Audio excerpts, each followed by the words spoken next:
Hey guys, it's Friday night once again. Welcome back to the Man Cave. Let me bring Tanya online with me. She's going to be helping me out again here tonight. Hey Tanya, Hey, John. and hey Lily. Lily says, hey, back. Lily's my saucier. She's up there hanging out with Mama tonight. So uh, tonight's going to be a little different. Unfortunately, I'm not going to be able to have a drink with you guys tonight, but if you're having a drink with me, let me know where you are and what you're having. Um, I am in an unfortunate situation tonight where I have to go to work. I'm filling in at work for somebody who's taking a night off, and it would not be appropriate for me to have whiskey or beer this close to having to go to work. I've got to be there in about 3 hours, so I'm just not going to do it tonight.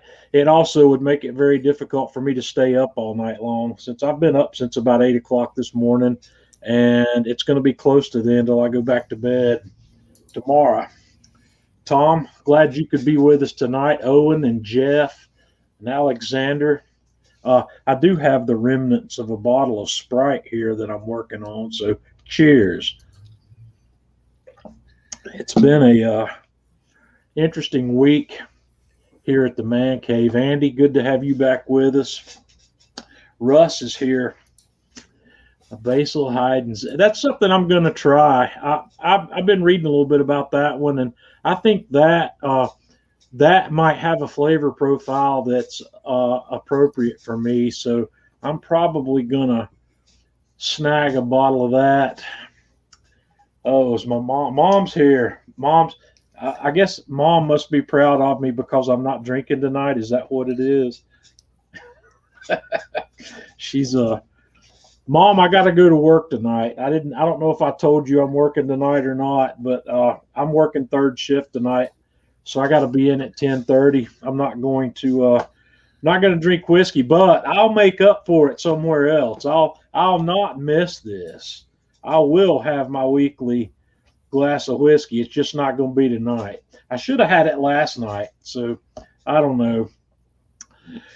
Okay, I want to get started because I've got a lot of things. What I wanted to do tonight, one of the main things I wanted to do tonight was take your questions, and we're going to do that in a little bit. I want to run through some photographs of some stuff that I've had going on and that Tanya's kind of been involved with me here also. Oh, Lordy, here we go again. Dadgummit. Well, John, while you're getting that fixed, I'll let everybody know that tonight I'm having a salted caramel iced latte. This Google on this laptop, it's having a hard time keeping me logged in. I'm not sure what the problem is. Give me just a moment here, and I had it up and checked out and ready to go, but now it's wanting me to log back in for some reason or another. So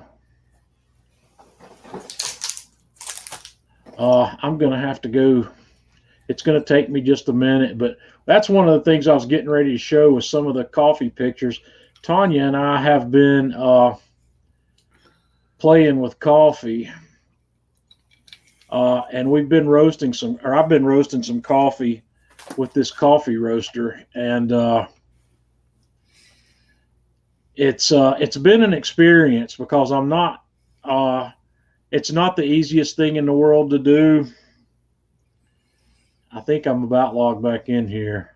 There we go. So let me bring this back up now. There we go. These are some green coffee beans that I bought. There's this company called Sweet Maria's Coffee. They're out.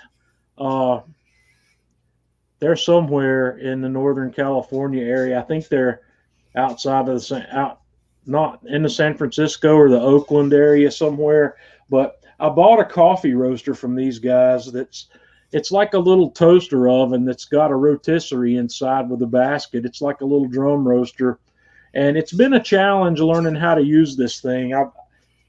There's a learning curve, and I'm still on the low end of this learning curve, and The first batch of beans that I roasted, or I bought a kit actually. This kit came with the roaster. It came with 8 pounds of various coffee beans to play with. And it also came with this little scale, which I didn't really need. But here's a little picture looking through the slit window in this thing. You can kind of see the beans tumbling in this roaster with the, I think it's a quartz heating elements in the back of that thing.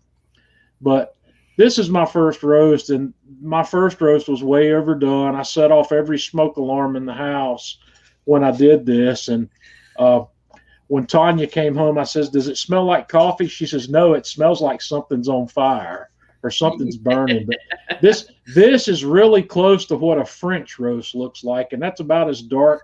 French or Italian, it's about as dark as it gets. And these beans still smell like char. They're not going to be good for much of anything. So I did another roast and came out on the light side. Here you can see this is a little bit beyond a medium roast, but not very far. And I did a third roast that came out about exactly where I was shooting. This is like a full city to full city plus roast. But not only when you're learning how to do this, there's a lot of variables in play, because different beans from different parts of the world roast differently. They behave differently in the roaster. And it's just going to take me some time to learn how to do this to the point where we can have coffee beans that we can actually drink so far. So there's a picture of the first 3 roasts I did. The top one is the ones that are really dark, and I've still got these. They're around here somewhere. The second 2 bags that I did are right here. I know you can't see that small, but those are probably drinkable. But I'm not sure how good they're going to be. Like I said, I'm not the coffee connoisseur here. Tanya is, and I got to make coffee that she likes. And if she likes it, I know we're in good shape. But I've still been reading a bunch, and I've been watching a bunch of videos trying to learn this process a little bit. So I'm gonna roast some more this coming week with the new information that I've gained from reading. So that's part of the cooking that's been going on here this week. The second thing I did this week was a small dish of macaroni and cheese. I wanted to try doing some mac and cheese in the Alpha wood-fired oven, and it came out extremely well. I was very happy with how this panned out. I just used my standard, somewhat of a standard macaroni and cheese recipe where I make a roux, turn it into a bechamel, and add that to my cooked pasta with cheese.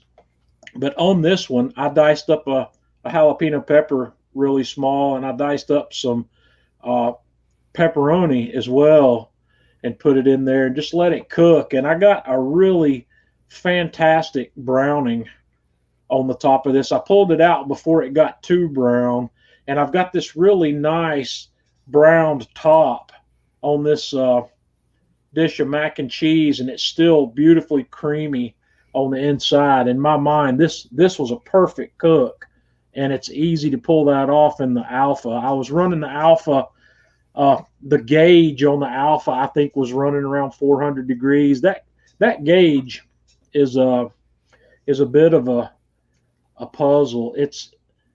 I'm not sure exactly what it's telling me, but this thing, when it says 400, it's probably more similar to cooking in a home oven that's at 5 or 5 1/4. There's a lot of heat. It's really fun learning to cook on this thing, and I'm trying new things in it. And this coming week, stay tuned. I'm hoping to make a video on Tuesday. I told Tanya we're going to have Sicilian pizza next week, and we're probably going to do that on Tuesday. The Alpha Ovens group on Facebook, they have a challenge pretty much weekly, and they just listed that today, and it was a Sicilian pizza. So I'm going to do that. I'm going to make one. It won't be 100% authentic. There are some guidelines for making a Sicilian pizza, and they're typically square. I don't have a really good square pan to use for this, so I'm going to use my Detroit pan, which is a 10 by 14. But a Sicilian pizza's got a really bready, thick dough, and I think I'm just going to modify my Detroit dough recipe. My Detroit dough recipe is about 72% hydration. I think I'm just going to kick it up to about 80%, and I'm going to use a little less olive oil in it. And then I'll try to figure out what some traditional toppings are on a Sicilian style pizza, and we'll go from there. But I'm going to make video on this, and I'm going to cook it in the Alpha, so that'll be coming up at some point next week. I'm probably going to have 2 cooking videos next week. I don't know what the second one's going to be yet, but one of them's definitely going to be Sicilian pizza in the Alpha. The other cook, this is a cook I did yesterday. I did it on Thursday. I actually started it on Wednesday, but this is the video I published today. And this is what you see in the picture here is a beef neck roast that I bought from Porter Road. And I've never cooked one of these things before, but I had been reading about them, and the price was right on this. I think, if I remember correctly, I paid $24 for this, and it's like 3.5 pounds, or it's 3.6 pounds on the sticker. But there's a little bit of bone in there. But what I did was I treated this like I do anything that I'm going to slow cook. I seasoned it. I used the Man Cave Meals AP Mojo on this, put it in a vacuum seal bag, and let it go in the fridge overnight. And then I took it out yesterday morning and put it on the pellet Joe. And I was running between 200 and 225 degrees with some cherry and pecan pellets running in this machine. And here's a little video clip. This is during the second part of the process. I put it in a Dutch oven after the 2 hours in the smoke, and I put some chicken stock in there and some adobo sauce.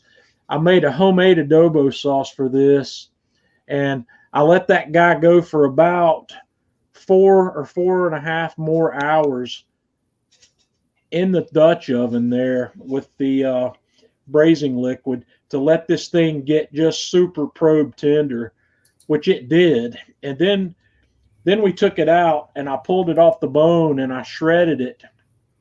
And you can see here, you can see the smoke. Well, some pieces here, we had a really good smoke ring on this.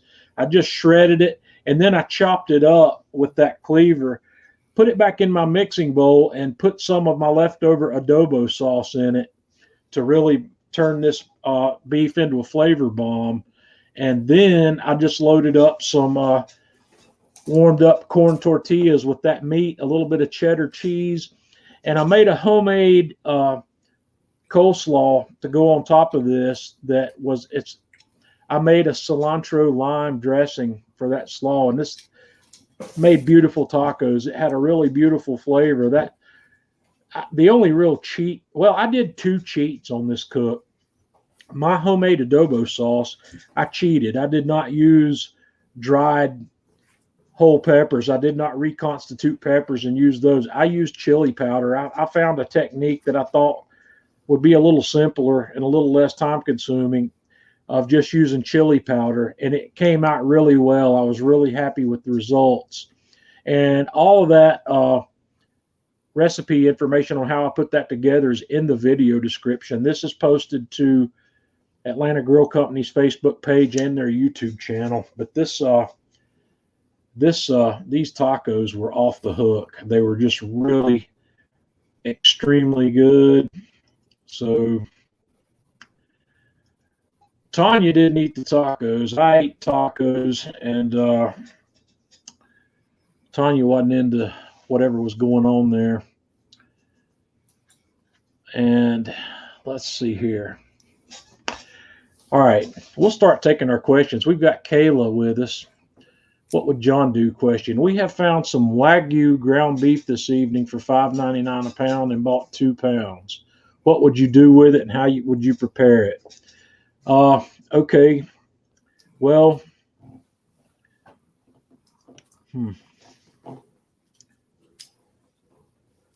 I don't want to disappoint you here, and I'm afraid I will with about anything I'm going to say. Let's see. Wagyu ground beef for $5.99 a pound. That's going to be American Wagyu. And unfortunately, and somebody please correct me if I'm wrong, but there are no strict guidelines to what is American Wagyu beef. American Wagyu and the Japanese and Australian Wagyu are two entirely different situations. There are some Wagyu cattle here in the United States that have been bred with other cattle like Angus and various other cattle that are here, and they're producing what's called American Wagyu, and they're typically selling it at prices that are inflated. Your $5.99 a pound Wagyu ground beef, though, is not bad, because I'm paying that a pound for ground chuck, and that's a good price. But I don't know if I would do anything special with it. If it's Australian, if you got that for $5.99 a pound, I don't know what to tell you. I'd make burgers with it. Smash burgers. Yeah. Yes. Smash burgers. There, you can do anything you want with it. I don't know that I would try to do anything special with ground Wagyu. I don't know. I've never bought any Wagyu beef, so I'm really not a great source of information for Wagyu. If I had the opportunity to buy some Japanese A5, there's a possibility that I would do it, but I'm highly unlikely to do it, because here, about the best price I would get on that, somewhere in the neighborhood of $200 a pound, and it's not cheap, and it is probably at least 50% fat, 50% lean. It's and I would not cook if I had it. I would not cook it as steaks either. I would cut little small pieces of that, and all I would do is lightly sear it on both sides. I see a lot of people buying these things and making steaks out of it. In my opinion, that's a travesty. If that beef's as good as people say it is, yeah, I wouldn't eat it as a steak. It would be served in little small pieces along with sushi or something. You know, you serve that with small. That's going to be a small item. That's not going to be an entree. So yeah, I apologize. I do not have experience with Wagyu beef, simply because, well, there's two reasons. Number one, I don't like the idea of spending $200 a pound on the good stuff. That's above and beyond what even I would spend, and I spend money. Yeah, I'm not afraid to spend money, but there are some things that I just won't do, and that's one of them so far. I have not convinced myself to go into that yet. Maybe at some point. I'm not going to say never, because I might get a piece of it at some point, but it's not likely. I'm just a bad advocate for Wagyu. So yeah, make burgers with it. That's about the best I can offer you. Huckleberry Addison. I have the Kamado Classic. I did a full-size brisket, started it at midnight, and it was done at 6 a.m. What time should I start it to be done? Around 4 p.m. That's an interesting situation. If you cook the whole brisket in 6 hours, it doesn't say how big this brisket was, or it doesn't say what temperature you were cooking at. I've got two methods for cooking briskets and butts, and both of them work great, and both of them allow me pretty much to know when something's going to be done. If I had a big brisket, 15 pounds, if I wanted to have it ready to serve at 4 o'clock in the afternoon, I've got two options. I'm going to cook low and slow, or I'm going to cook hotter and faster. I'm not going to call it hot and fast. I would put that brisket on at 200 to 225 degrees at about 11 p.m., maybe midnight. And the next day at about 10 o'clock in the morning, I'd check on that brisket and see where it is. If I'm happy with the bark on it, I'm going to double wrap it in foil. I'm going to put it back in the grill. And let's say I'm going to do that at 10 or 11 a.m. I'm going to run the temperature up in the grill to 300 degrees after I wrap it. And when that thing gets probe tender, which is going to happen probably within the next 2 hours, I'm going to take it off the grill. I'm going to put it in my cooler and rest it, and it's going to be ready. It's going to come off the grill no later than 1 o'clock, somewhere between 1 and 2 o'clock. I'm going to let it rest for 2 hours and slice it and serve it. That's one technique. The second technique I would do would be cook it on serving day. If you're going to cook it, if you want to have that ready to eat at 4 o'clock, I would put it on the grill I would have my grill running at 300 degrees, and I would put that thing on there at about 7 o'clock in the morning. And let's see, at 300, somewhere between 300, 325 degrees, about 4 hours into that cook, at about 11 or maybe 11:30, the bark's going to be set on that. Possibly 12. It may go, it'll probably happen around 11 to 11:30. You're going to have a nice firm bark. I'm going to take that guy off, wrap it up, double wrap it, put it back on the grill, and leave the temperature at 3 to 325. And 2 to 2.5 hours later, that brisket's going to be done. So you're looking at 1 or 2 o'clock, it's going to be done. And do the same thing. You put it in your cooler, let it rest, and it's going to be ready to serve around 4. I use both of those techniques. The overnight technique works great. The same day technique works great. It just depends on, I use one or the other. My results are indistinguishable in the end. You can't tell when you're eating this stuff whether it was cooked all night long or if it was just cooked during the day at a higher temperature. The results don't change that much if you keep your temperature below about 325. When you're cooking on that hotter side, you've got to be a little more careful with what rub you choose. You don't want to put a rub on that's got a whole lot of sugar in it, because that sugar is going to over caramelize and scorch, and it may get a little hard. So you want to be careful at the higher end. You want to use a rub that's got less sugar in it. You don't want to not have sugar. I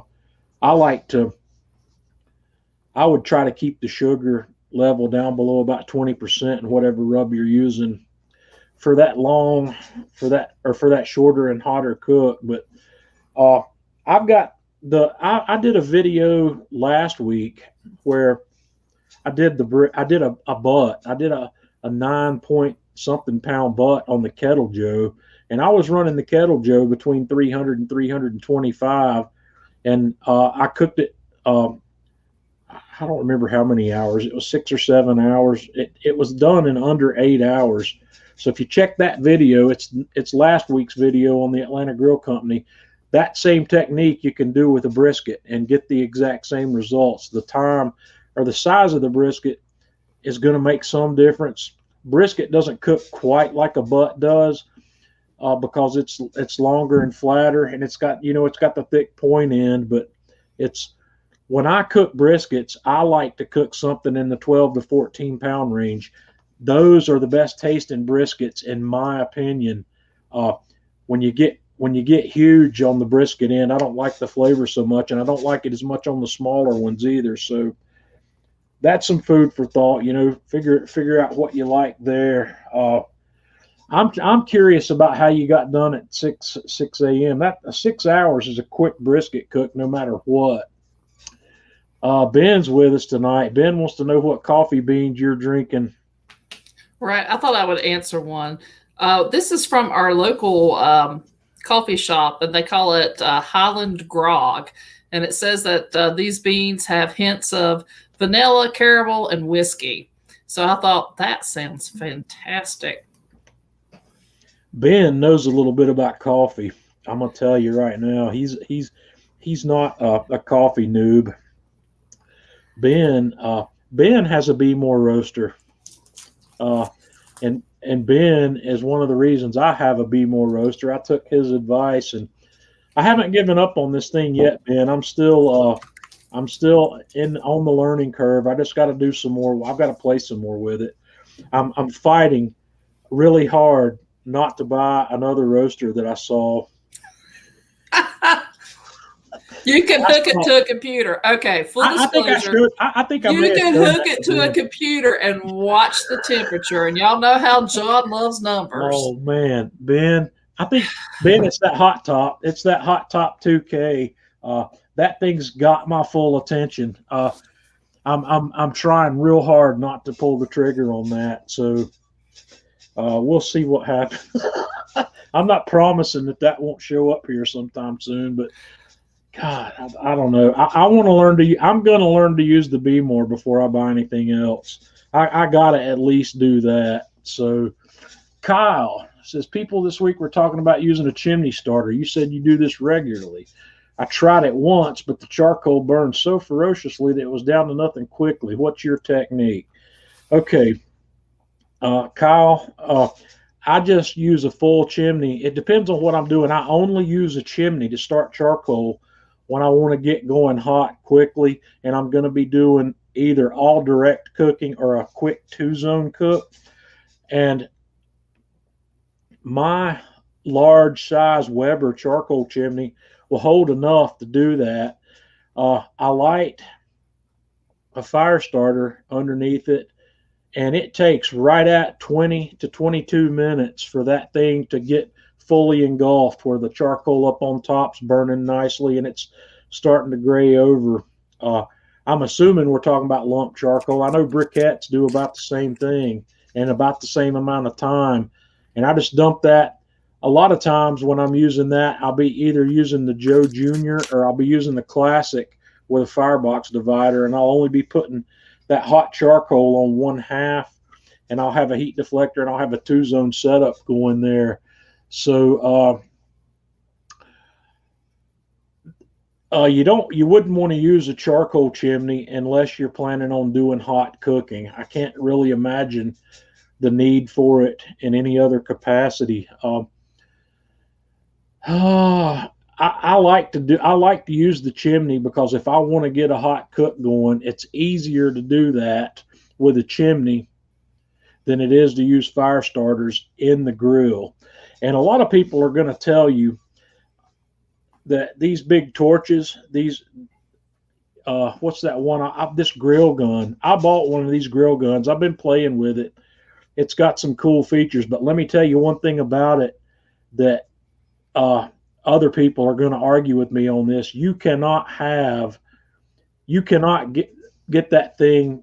You can use it to light charcoal and help get charcoal going quickly, but one of the things I see people say about those things over and over again is that you can have charcoal hot enough to cook on in just a couple of minutes, and you just can't. It is not going to happen. You can get it hot, but it's not hot enough to cook on. If you try to put a steak over that charcoal, that you use that torch on that charcoal for 2 minutes or 3 minutes even, it's hot when you put your hand down there, but it is not hot enough to cook on.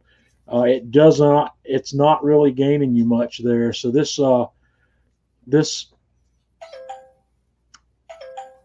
the chimney method, I think, is the best way. There's not really any workarounds that I know of on any kind of charcoal grill to get you going faster for a hot cook than about 20 minutes. And the chimney, I think, is the quickest way there. I did a video. It's on the Kamado Joe channel. It's just a little extra video I did back there a long time ago about how to get your grill really hot really quickly. And I had the dome temperature in, I can't remember if I was I think I was using the Big Joe. I had the dome temperature on the Big Joe up to 550 degrees in under 20 minutes. I had filled the firebox up to the air holes with lump, and I had put 3 fire starter cubes in there, lit all 3 fire starters, had the vents fully open. I mean, top vent was completely slid off and fully open. And in about 15 or 16 minutes, I was up well over 500 degrees in the dome. So there may be some merit, to doing it that way. But that was a lot of charcoal. I burned up a lot of charcoal just to try that, and most people, when they're doing that, they don't want a whole full bed of coals across the whole grill. So play with it. Just try it and see what you come up with. Alexander, should we inject the brisket? That, my friend, is a preference. That there's not a yes, no, right, wrong answer to that question. It depends on what you want your meat to taste like when you're done. The competition cooks are all about injecting. They're injecting not only flavors, but they're injecting salt. And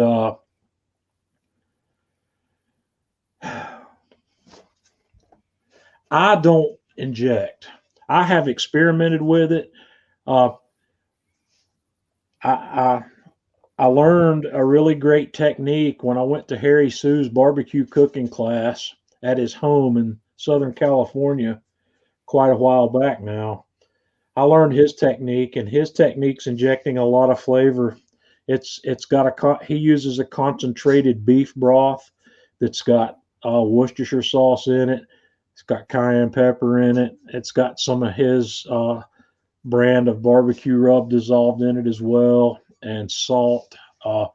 And it's his competition method, and it's very effective. It makes a mouthful of flavor. But in my opinion, that kind of injection is for competition. It's not something I'd want on my dinner table. It's too bold, if you can say that. If you don't like the flavor of the meat itself with just a salt addition, then yeah, I'd probably inject it. There are a lot of commercial injections, and I bought some of those to play with too. I bought some of the Meat Church stuff. I bought some of the Cosmo Q stuff, and I bought some of Heath Riles stuff to experiment with, and I was not a fan of any of it. I just didn't see the benefit. I like to salt my meat. You guys have seen me do this I don't know how many times, like I showed you in the picture just a little while ago. I salt my meat, or I season my meat with a rub that's got a lot of salt in it the day before I'm ready to cook it. And that salt gets time to work its way deep into the meat when you do that. And I would rather, if I want to enhance or change the flavor of my meat after the fact, I'll put sauce on it. And I like doing that. There's a lot of sauces I like. Some of the sauces are very mild, very minimalistic, and some of them are very brave and bold. And it's just, I'm not one of these people that think putting sauces on a ribeye is against the law. I like a lot of different types of sauces on steak. I've made several that, Tanya, we made the last one I made that you liked, the one that was kind of like A1, kind of like it was kind of like Leah and Perrins, the one I made with just the few ingredients in the blender. Yes, that was awesome. You like that? You like that? I really liked it a lot. Yeah, and We had that on some steaks here one night. It's really good, and that's about on the bolder edge of what I like on steak. If I'm eating a steak that's not just a great steak, I'll put some sauce on it. Uh, I rarely don't put anything on a steak. I'll eat a perfectly cooked steak with no sauce on it, but I think it's a shame to do that. I think it's better, even if you go with something like a Bear Blanc or a Hollandaise or some light sauce. There's a lot of options that you can do to bring additional flavors. But you know, injecting's a lot of work. It's messy and it's just not my jam. But don't let me discourage. I didn't want to discourage you from trying that. I think you should experience what you get with injections. So do that, and then just figure out if it's something you like or not. Eric's with us tonight. I'm thinking that I need a separate grill to sear and to cook hot alongside a slower cook on my classic. What would you suggest? I would suggest another classic, because I am a firm believer that the really right setup is two classics. Not a Big Joe and a Junior, not a classic and a Big Joe, but two classics. I've got two classics and I couldn't be happier. I've got three if you count the pellet Joe, and I've got four now if you count the kettle Joe. But two classics is the sweet spot in my opinion. I've had multiple grills running just for that. I love the ability, if I'm going to do a reverse sear, which I don't do very often, it's very convenient to have two grills running. I'll have one running at 250 and another one screaming hot to do the sear on. And yeah, that uses more charcoal. If charcoal ever becomes a factor in whether or not I can afford to do the cook, I'm going to get out of the business. So would you use a glaze? Greg wants to know if I'd use a glaze on a steak. On beef, I don't think I would. Let me make sure I understand. When you talk about a glaze, we're talking about something. Typically, glazes have sugar in them, and it's something that's going to set up and stick to the meat, and put a shiny glaze or something on it. I can't really think of a situation with a steak where I would do that. I do glazes on pork a lot. I like putting glazes on pork loin, pork tenderloin. Tanya loves the pork tenderloins that I cook, and I'll glaze those a bunch of different ways. It may be something as simple as orange marmalade that's been thinned out. I like rosemary in that, but I can't do the Tanya doesn't like rosemary, so we just keep it on the sweeter side. I've done cherry glazes on pork. I've done a lot of different glazes. So yeah, I don't think I would do a glaze. I can't imagine a glaze right off the top of my head that I would do on beef. And when we talk about steaks, I'm thinking beef. I don't know. You'd have to tell me. You'd have to give me an example of something that you're thinking. Probably not in a traditional sense of a glaze. I don't think it's something I would put on a steak.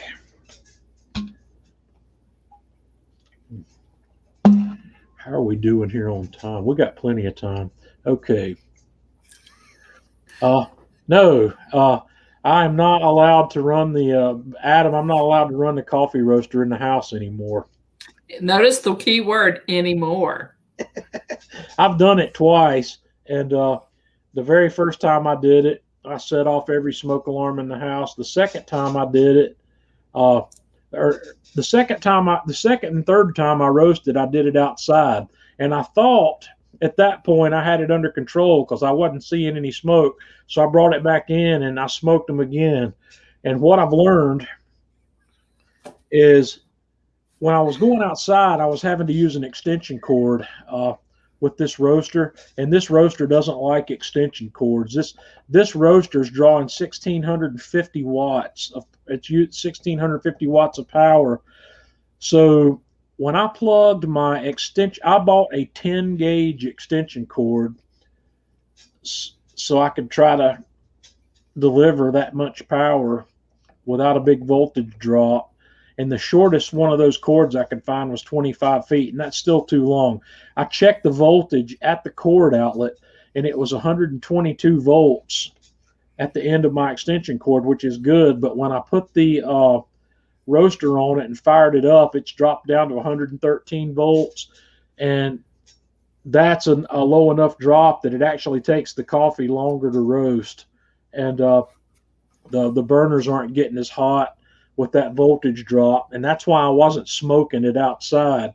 So I said, okay, I've got this process under control. I brought it back in the house and smoked it because I was back up to an outlet that had 126 volts and no cord, and I wasn't having enough of a voltage drop that my burners were running cooler. So no, the answer is no. I cannot roast in the house. I've resigned to roasting outdoors. This Bmore is really hard to use outdoors. It's got a LED or an LCD panel on it that's got green numbers, and in the bright light outside, I don't have a place that's shady enough. I can't read the display hardly at all. It's a real problem, but I'm going to work through it. Kyle, you're at. I'm. There's been debate today, Kyle. There's been debate. I don't have a preferred method for brewing coffee because I am not a coffee connoisseur. I'm learning coffee kind of like I'm learning whiskey. I'm doing it a little bit at a time, and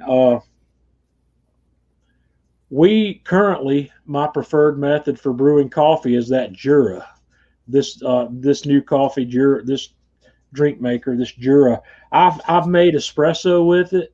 I've made regular coffee with it, and I've made cappuccinos with it.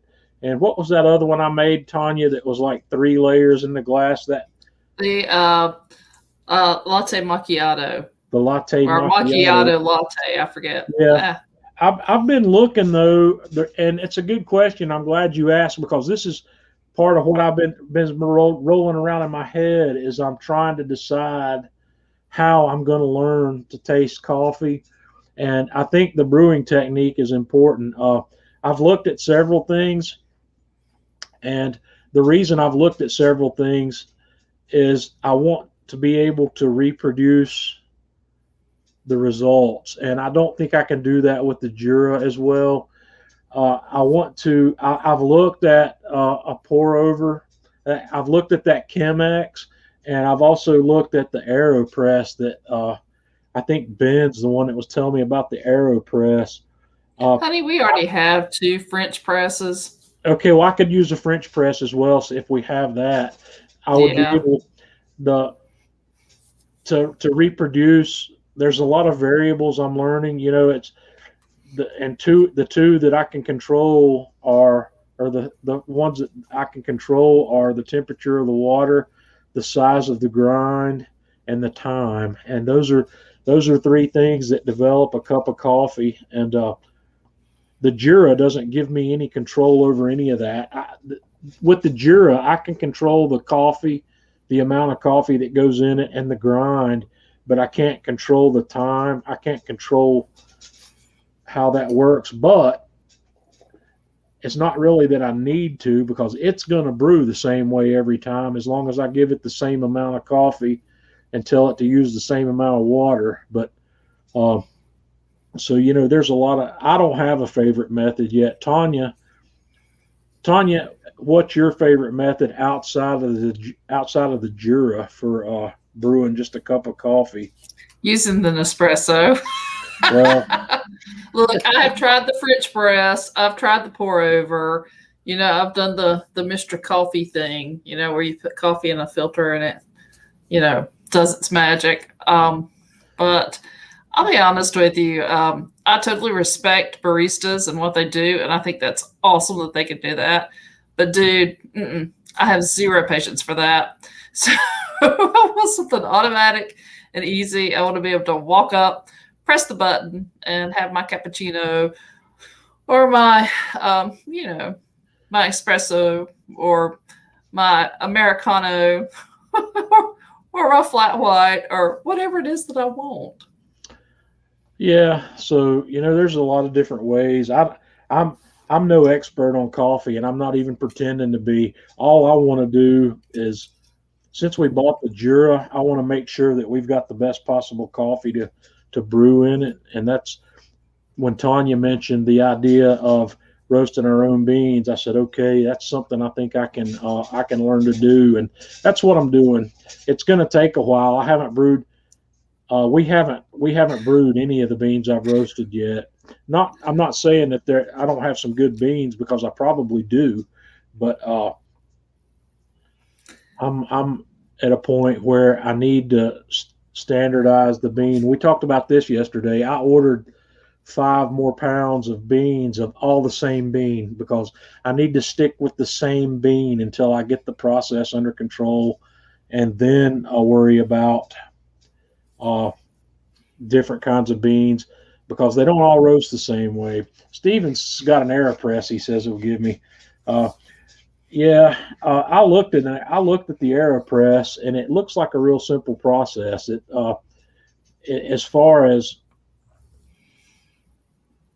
simplicity, it looks simple. The pour over method, that kind of fascinates me to some degree, but it does seem like it's more work than necessary to get a good cup of coffee. But I'm finding that, like in the world of barbecue, where there are barbecue snobs, there are coffee snobs also. And these ones that I've been watching on YouTube, you listen to these guys, that you can't get a decent cup of coffee unless you brew it that way. So, but for somebody like me, I can't tell you the difference between a cup of coffee that I'm going to get at McDonald's down the street, probably, than one I'm brewing up here in the Jura. And that's sad to say, but I'm hoping to change that. I'm hoping to learn a little bit. I don't drink most of the stuff that I've been getting out of the Jura. I haven't done anything really out of the Jura that's been full caffeine yet. I've been drinking decaf, and I know all the coffee people, the decaf's not as good for whatever the reason. But the way I look at it, if I'm making a milk drink and I'm putting salted caramel syrup in it, it don't really matter what kind of coffee I'm brewing that with. It probably does to some degree. It's not something I'm able to detect though yet. But I'm going to work with just standard cups of 5 ounces of coffee until I can learn the flavor differences between an African bean and a Brazilian bean and a Sumatran bean, and a Guatemalan bean. These beans that are grown in different parts of the world and that are processed differently have different flavors, and they have different inherent flavors, and they also taste different based on however you choose to roast that bean. If you roast, a medium roast versus a dark roast, you get a different cup of coffee with that same bean. So there's a lot to learn. I've got a lot to learn, and something I actually wanted to do today and didn't get it done. I'm going to make video content on this Jura, and I'm going to get Tanya in it with me. And we need to get our introduction shot, Tanya, where we can get started shooting on this. I want to make a video that shows all the different things you can make with this Jura and how cool this machine is, because I really do love this machine. I don't regret for 1 minute the money we spent to buy that. That, to me, that was worth it. I'm real happy with that. And we'll go from there. So, yeah, Scott down here says the AeroPress doesn't make enough at a time. It's not. The AeroPress is a 1 cup coffee. Ben was telling me about that. That's what he takes with him when he travels, when he wants to make coffee when he's traveling. So that might be better than a Mr. Coffee. Yeah, all these hotel rooms you go, they got that little coffee pot, and the ones that the motels that Tanya and I stay in, it's free, but some of them, if you use that bag of coffee, they're going to add like $14 onto your bill. That better be some good coffee. I'm thinking that should be Kona. Yeah. And Kona Hawaiian coffee is another one that is a different process. They had Kona at the place we went today. I noticed that, and Yeah, at $32.99 a pound. yeah, it was pure Kona. And when we were in Hawaii, we should have brought 50 pounds of Kona home with us, because out there Instead of the 50 pounds of pineapple. yeah. The Kona out there is $8 or $9 a pound, and back here it's big money. So, well, Stephen says he's got a pour over. Stephen just bought a. I'm gonna have to get Tanya. I'm gonna have to get Stephen to show you this this cappuccino or this espresso machine he's got. That thing's off the hook. You think the Jura's badass? You ought to see this one. He's had some stresses with getting everything up and going, but I think he's finally got it. Jason's with us tonight, or I guess it's morning. Good morning to you, Jason. Jason's out in Melbourne, and he says it finds it fascinating. You're just discovering coffee the way it should be. The worst part about coming to America is the lack of quality coffee. Yeah, I don't doubt that. I don't doubt that for a minute. This country I live in here is way behind the rest of the world in a lot of things, and I wouldn't expect coffee to be any different. There's some. I love living here. I love the country, but yeah, we are behind the times in a lot of things. Yeah, but we're learning. Yeah, not fast enough though. Adam, I have an Expo Bar espresso machine, and you can rip it from my cold dead hands. See, people are serious. Home brewers are serious about their craft. It's maybe not just coffee, but with beer and wine and everything else. It is a rabbit hole, though, Stephen. Yeah, I'm in there. I'm in it. And if I upgrade my roaster, you'll know I've gone off the deep end. Somebody just better tie a rope around me now, because I'm really, really, really struggling not to buy. He actually had to stop watching the review video because she got to the part where she hooked it up to the computer, and you can see all the numbers, and I could just see his eyes going. Well, I'm a numbers geek, and when I can take control of it at that level and reproduce it at that level, I'm impressed. One thing about those hot tops is everybody that I've seen videos on, they all say the same thing, that you need to have some roasting experience before you come to a machine like this one. I'm not really sure exactly why that is yet, but that's why I'm gonna learn to roast on this Bmore, and then I'm gonna consider that thing, because I really like the thing that impresses me most about that system so far is the ability to profile your coffee bean to where I can reproduce the same roast over and over again without having to think about it. I can set the machine parameters for the bean I'm roasting, and I can reproduce the roast without having to do things like listen for various things. The first crack, it's not going to change that much if I'm roasting the same bean, but this machine, the graphs that it gives you and the numbers that it gives you, it allows you to understand at a numeric level what's happening and when. And Tanya knows I thrive on stuff like that. I'm a numbers guy. I'm a math guy. And when I can put an equation behind something, or put a graph, when I can see stuff happening on a graph, it makes sense to me, and it at a whole new level. Let me see if I'm going to try this, and I apologize if I butcher your name, but Huzafia Kagazwala, I hope I didn't butcher that. What is your day job? Just curious. It fascinates me how you explore so much in cooking. I am an X-ray tech. I work at a local hospital in the radiology department. I do X-ray, and I've been doing that now for, I guess, late this summer will be my 12th I'm coming up on having been in this field for 12 years. And prior to that, I was in IT and computer programming. That's where my numbers foundation comes from, is a very heavy background in mathematics and computer programming. But I'm an X-ray tech, and I love it. I'll just say I love it. I'm not going to get into a whole lot of detail. It's a difficult job, and this past year with COVID has been extremely trying. It's been I've had to put up with a lot of things I shouldn't have had to put up with because of a lot of bad decisions that were made. All right. Let's see. Let's look at what Kyle says. Moving on.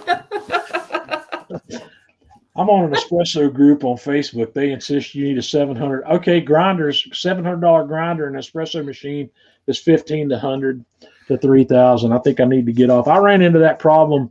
I asked about a grinder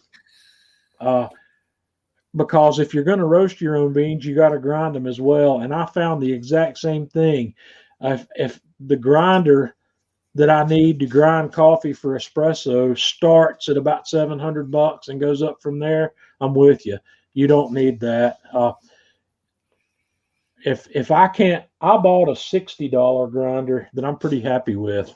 And if I had that machine like the one Steven's got, or one of these super expensive machines where you're tamping the coffee in and pressing it and doing pressurized water and all this stuff, the grind is more important if you've got a really high-end machine.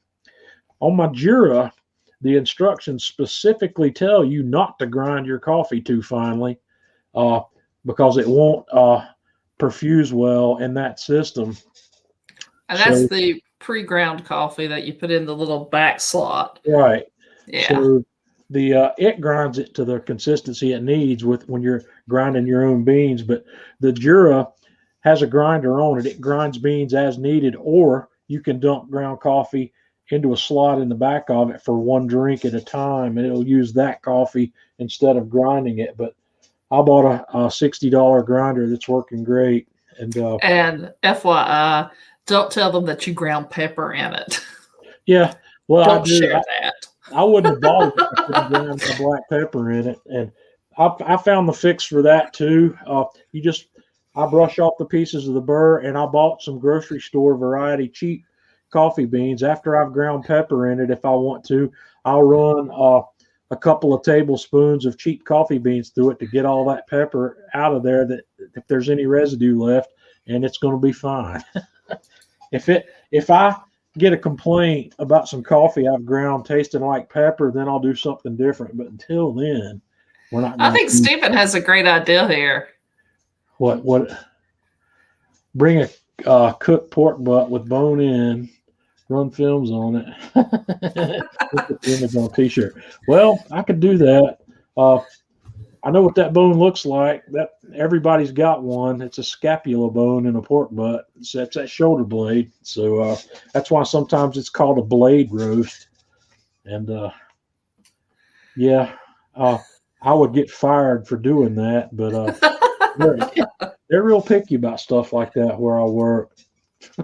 So yeah, it's against the rules. So I don't x-ray anything that a doctor hasn't told me to x-ray. So Gary's maybe here's a thought, John. Maybe you could sweet talk one of the radiologists into saying that you need to x-ray that pork butt. No, it wouldn't matter if the radiologist did it, because it's a whole big problem. But yeah, I like to grind black pepper. I buy whole peppercorns, and let me tell you, if I'm going to make a batch of rub or something, and if I need, let's say if I just need a half a cup of ground black pepper, you know how long it takes to twist a half a cup of ground black pepper out of a pepper mill? Even if it's got a hand crank on it, it'll wear you out to get a half a cup's worth of it. And I can run it through this in 30 or 45 seconds and be done with it. So just don't post in the Facebook group that you ran pepper through. Yeah, don't tell the coffee mafia that you're doing it, and everything will be good. Well, guys, I cannot run late tonight. We're right at about an hour, so I'm going to have to wrap things up. I've got to go get cleaned up and think about going to work in a couple hours. So I don't know what I'm going to talk about here next week, but we will be back next week, and we might have some content on that pizza that I was talking about, plus whatever else I cook. And if I've come across any new revelations about coffee roasting, I'll share that with you as well. When I learn to use this roaster that I've got, when I'm confident with it and I'm learning to make it do what I want, I might make a little video on coffee roasting to share. But I'm not quite there yet. I'm going to ruin some more coffee. And Mama, good night. I see that. So I'm surprised you're not Janice, with me this long. I have asked your son all week, and I've been meaning to call you all week. Did you get the link I sent you on the azaleas? So yeah, Mom, I will definitely talk to you tomorrow. And I'm not sure if she got that or not. Talk about smoke fire. Talk about the smoke fire. What is the smoke fire? I'm missing something here. Mom says she got that link, Tanya. Good. Smoke fire. Joe, what is the smoke fire? That's ringing a bell with me for some reason.